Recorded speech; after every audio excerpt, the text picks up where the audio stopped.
कहीं नहीं मिलते, निराश होकर आ जाता है। तो किसी ने कहा ये भगवान को ढूंढ तो रहा था लेकिन ये मूर्ख था, ये भगवान को बाहर ढूंढ रहा था, भीतर में ही जाकर छुप कर बैठ गए थे। बोलो राधे राधे।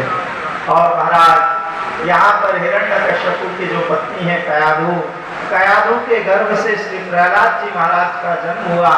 और ये जो प्रहलाद हैं इनको गर्भावस्था से ही, जब कयाधु के गर्भ में थे प्रहलाद जी, उस समय से ही इनको देवर्षि नारद का सत्संग मिल गया था।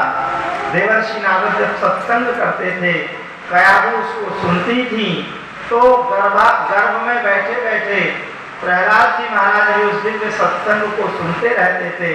तो गर्भावस्था से ही प्रहलाद जी के ऊपर भगवान की भक्ति का रंग ऐसा चढ़ गया था महाराज। गर्भावस्था से ही प्रहलाद जी भगवान की भक्ति के रंग में रंग चुके थे। और प्रहलाद जी जब बड़े हुए तब हिरण्यकश्यप को बुलवाया और संडामर्ग से कहा, देखो महाराज ये जो हमारा पुत्र है इसको आप आसुरी विद्या, राक्षसी विद्या आदि सब कुछ सिखाओ। और संडामर्ग प्रहलाद जी को गुरुकुल में लेकर गए हैं और वहाँ महाराज आसुरी विद्या प्रहलाद जी तो आँख बंद करके बस भगवान का ध्यान करते हैं। और एक दिन हिरण्यकश्यप आया, उसने आकर जैसे ही अपने बेटे को देखा प्रहलाद जी ने अपने पिता को प्रणाम किया।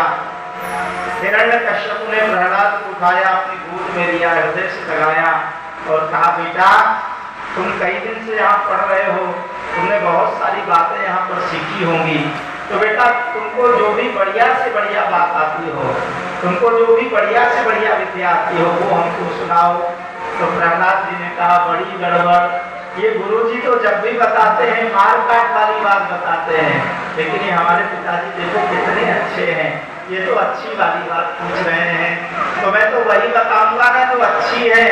और बस प्रहलाद जी महाराज ने व्याख्या करना आरंभ कर दी। कहा, पिताजी मैं बहुत अच्छी बात जानता हूँ। कहा, बेटा सुनाओ सुनाओ, हम तो सुनना चाहते हैं। और प्रहलाद जी ने कहा, पिताजी तत्साधुमन्येश्वरवैयदेहिना सदा समद्विघ्नदिहा सद्गृहा हित्वात्मपातं प्रियमन्धकूपं वनं गतो यद्भिरिमाश्रयेत।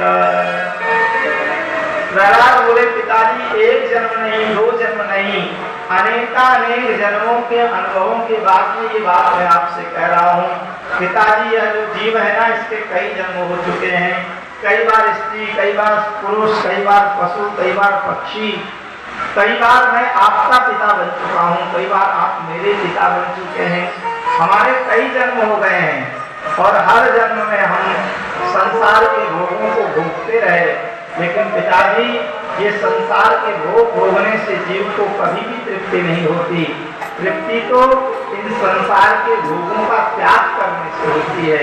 इसलिए जीव को चाहिए इन संसार के भोगों का त्याग करके जंगल में जाए और जंगल में जाकर भगवान का तप करे। ये संसार के जितने भी संबंध हैं ये सब स्वार्थ से भरे पड़े हैं, तो स्वार्थ से भरे हुए इस संसार का त्याग करके जंगल में जाकर इस जीव को भगवान का भजन करना चाहिए। और भगवान नारायण का भजन, भगवान नारायण की भक्ति ही मानव जीवन का साफल्य है। और जैसे नारायण की भक्ति का नाम सुना, अब तो महाराज हिरण्यकश्यप को काटो तो खून न निकले। वो हमको बताओ। प्रहलाद जी ने कहा, फिर वही गड़बड़, ये गुरुजी तो जब भी बताते हैं मार काट वाली बात बताते हैं, और हमारे पिताजी जब भी पूछते हैं बढ़िया वाली ही बात पूछते हैं, तो मैं तो वही बताऊंगा ना जो बढ़िया है। बोले, हाँ पिताजी, अब मैं एक विद्या नहीं, दो विद्या नहीं, अब तो मैं 9 विद्या जानता हूँ। बोले, अच्छा बेटा 9 विद्या जानते हो, उसको हम अपने हाथ से प्रसाद देंगे। श्री राधे। अब तो मारने के हर संभव उपाय किए हैं हिरण्यकश्यप ने। समुद्र में डुबवाया। प्रहलाद जी बोले, लेकिन समुद्र में इतनी गहराई नहीं जो भगवान के भक्त को डुबा सके।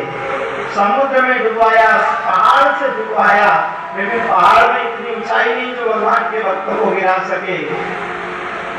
सर्पों के समूह में डलवाया, सर्पों से कटवाया, हाथियों के पांवों में कुचलवाया, जितने मारने के असंभव उपाय हो सकते थे वो सब हिरण्यकश्यपु ने किए।